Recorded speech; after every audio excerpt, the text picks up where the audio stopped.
What's going on? Welcome to England. Thank you. Is this your first time over here? Yeah, I've never been to Europe, actually. I think, is Turkey Europe? Yeah. Yeah, I've been to Turkey, that's it. Never been to England, though. Yeah, it's the first time. How did this fight come together? Obviously, you're replacing Darren Till on the card, but how did you hear about it? How did they come to you, and what made this happen? Oh, it's not nearly as cool as you guys think. I was leaving conditioning, and my manager runs up, and he's like, "Hey, how do you feel?" I'm like, "Good." He's like, can you fight in 2 weeks?" I'm like, "Yes." And he's like, "You want to fight in England in 2 weeks?" I'm like, "Sure."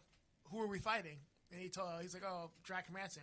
And I was like, "Yeah, I feel fine. Got nothing else going on. Like, let's do it." When you look at the fight itself, is there any part of you that thought, you know what, this is a tricky fight, it's in another country, there's jet lag to consider? Any part of you think no? I literally said yes before I knew I was fighting Jack Manson, because my first actual question was, what are they paying me? And once he said that, and I was like, okay, like I was already in. So, I could have been fighting, like, I don't know, like, as long as it wasn't Yoel Romero, I didn't care. He's not in the company, so it's my one guy I'm actually afraid of. But it's a tricky fight, sure, but, I mean, what's the worst that happens, guys? I lose. I'm like, okay, I've got 8 losses on my record. Like, I'm not really worried about that. So they pay me a bunch of money. I get to come to England, I get to fight in O2. So, like, why would I say no? Without getting into specifics, how much more are you getting for this one than like your last fight, percentage-wise?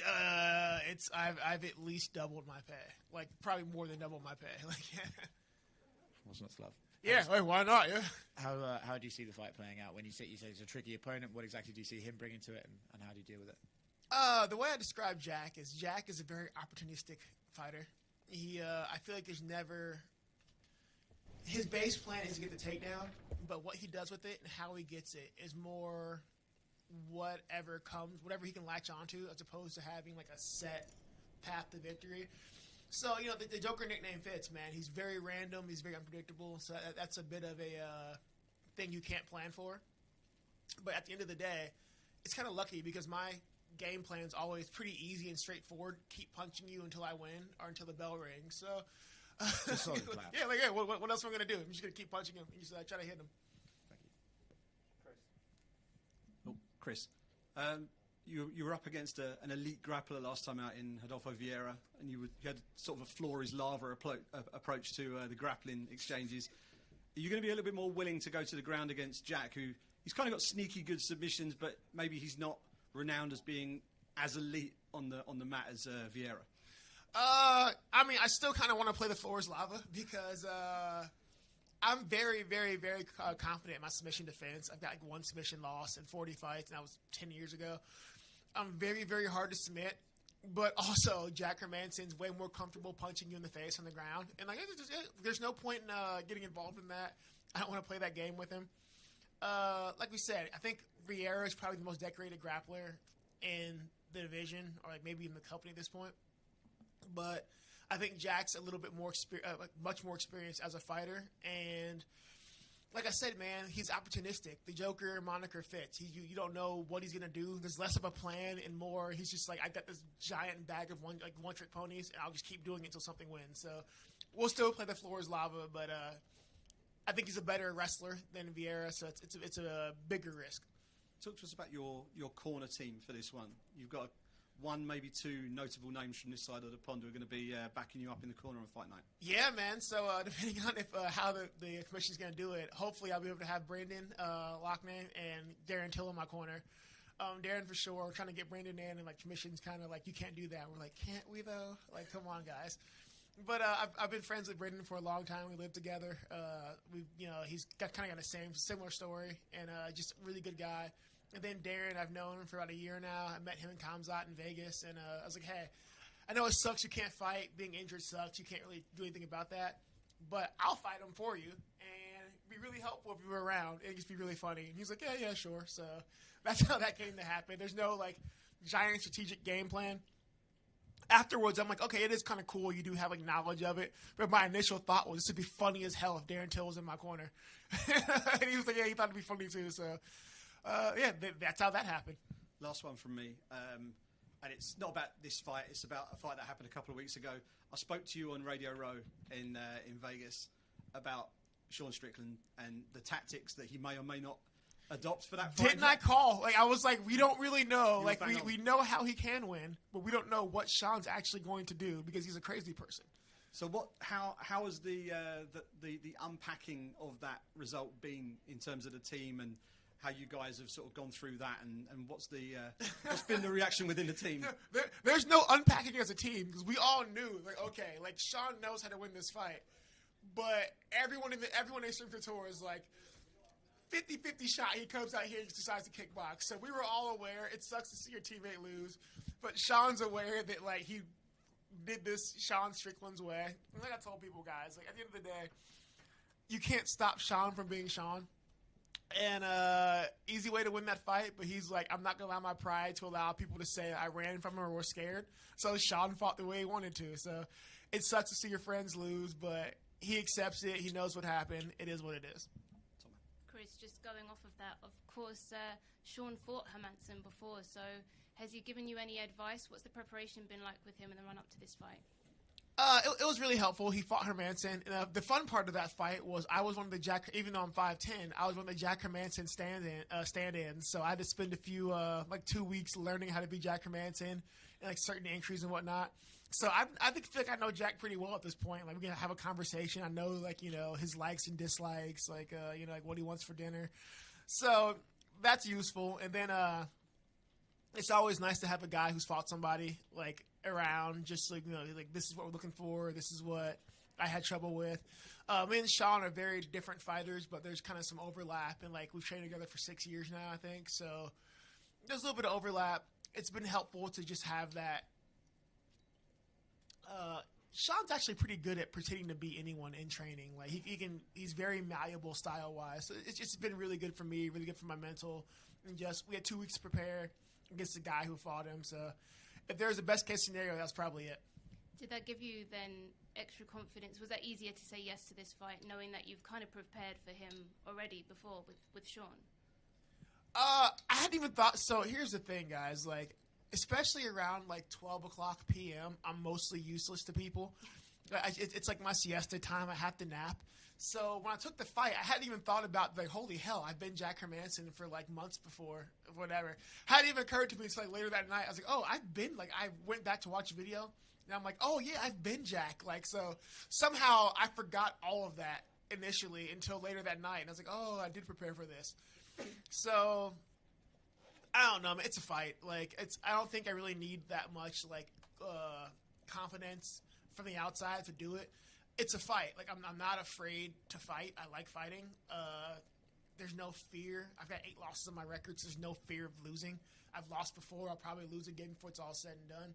So you don't really have to hold my hand to get me to fight. I just like fighting. And Hermansson has been or was training with Khamzat Chimaev in the run-up to this fight. Do you pay much attention to that? Do you read into that at all? No. I've trained with some of the best people in the world. I, too, have trained with Khamzat when he was in Vegas. Okay, it's cool. It's useful. Like, yeah, that's how we get better. But at the end of the day, unless they plan on jumping me, I don't really think it matters. And last one from me. What do you think a win does here for your career? That's kind of the one that's crazy for me, man. I haven't really thought. I've tried to avoid thinking about what comes next after this. But it's weird because people are pointing out, like, hey, if you win this fight, you can be like 1 or 2 fights away from a title shot. And that's just something I've never actually thought about. I've never once thought about it. It's never crossed my mind. I've never given myself the leeway to dream that far ahead. You dream a step at a time.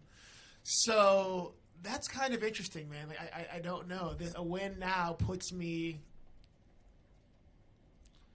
Let me back up for 1 second. My goal, and I've always said, my goal in fighting was to go as far as I can go. I never said I want to be a world champion. I want to be this guy. My goal has always been to go as far as I can go. Like for my own personal sake, and for me, I can't quit before I got there because I had to justify the sacrifice that I've made and the people around me have made. So my goal has always been to go as far as I can go. And I think winning against Jack puts me in line to see just how far I can go. Puts me very close to the top, and that's more important to me than anything else. Just being close to the top and seeing, like how close to the ceiling am I going to be able to get. Hey, Chris, right over here. Chris, I want You're to not expand. British. I know, right? Are you British? No. Okay, I'm like, do I know? I've seen you before, haven't I? We've talked, haven't we? Yeah, we played the game at Radio Row. God, yeah, okay, all right. I'm like, oh, you're not British at all. What's going on here? I know, I had a long flight. Chris, less than 12 months ago from Fight Night, regional scene, and now several fights into the UFC, you've built up a fan following because of the way you've taken the fights, because of the matchups and everything. How do you describe these last 12 months for you? These last 12 months have been very exciting, but much the same. It's exciting because I've always wanted to be like in the UFC. My goal was to always get here to see as far as I can go as far as I can go. And I've had things go wrong at every turn to prevent me from getting to this point. And to finally be there is one thing. But after that, not only am I here, I'm 3-0. There are people who like me out there, which is interesting. Like, that's new to me, and a lot of fan support. And it's been insane, man. Like, now I'm a co-main event on a card in England, so it's been a crazy 12 months. But at the same time, nothing really has changed for me as a person. I still drive the same piece of shit car, even though I've got a lot more money in the bank. I get up, I go to the gym, I go home, I play games, I sleep. I'm not doing anything new. The experiences are insane, but as a person, I try to remain the exact same person that got me here. I have to work hard. I know I have to work hard. So, cool new people, talk to all of you, do the Fan Expo. I'm in London now. That's absolutely awesome. But as a person, my day-to-day, nothing changed. How many more fights do you want to have before you're comfortable buying yourself a new car? So I've never owned a new car. Never once in my life. Never once. I'm 35. Never once owned a new car. Hell, I think the most expensive thing I've bought since I got in the UFC was a computer. I got a new computer. And that was like $3,000. And I was like, oh, can I spend that? And then I'm like, you know what? Stop being cheap. I don't know, man. I don't know. Maybe give me $500,000 in the bank and I'll buy a car. But I have to buy it and pay for it all out because I don't like having I do not like having payments on things. I hate having payments on things. It's 2022. When you're fighting for the last 10 years, it's a cash only enterprise now. I don't really do credit anymore. It's a cash only thing.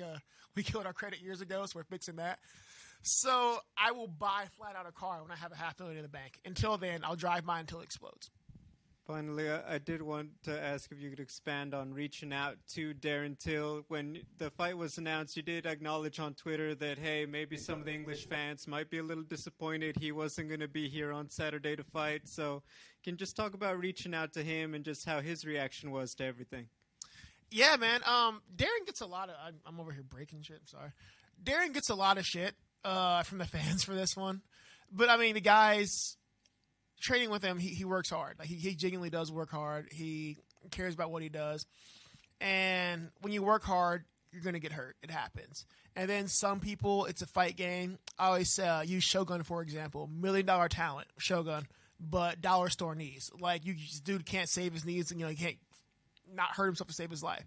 So Darren's one of those guys, really talented, hard worker, but his body just hates him when it comes to doing certain things. He's gotten a lot of shit for this one, and I know the fans are really excited to see him fight at home. They love him. You guys love him, and there's a lot of disappointment about that one, but I got a lot of support as well. So for me, I thought it'd be fun. It'd be fun for the fans. Hey, I know he's not fighting. I know it sucks, but you can't change injuries. But just to have him here, let him have that energy. And I thought it would be fun. I thought it'd be really fun. I hit him up, and he was down for it. I've known him for a little bit, so he was fine. So just why not? People take fighting's a very serious business, but it doesn't have to be serious all the time. You can just do shit for fun. And I think this is just fun. It's fun for me. It'll be fun for Darren. It'll be fun for the English fans. So why not? What do we lose? It's either, I can Darren in my corner, or I can spend another $1,500 to fly somebody out from Vegas. And I'm like, all right, let's just use Darren. Thank you. Hey, Chris, what are the odds that you'll walk out to Sweet Caroline? Are there actual bets taking place? I think so, yeah. I am not going to ruin it then. But there are bets taking place. But it would be amusing, right? But then again, I'm not going to say anything on it. I wish I could, but I'm not going to say anything on it. Hey man, Tim from Sports Kita here. Just a quick question: what kind of car are you actually driving? What are you driving right now, man? 2006 Hyundai Sonata. Ooh, that's a classic. That's a good. It's a great car. I got it for $4,000 when I moved to Vegas, which was nice since I've had it for 4 years now.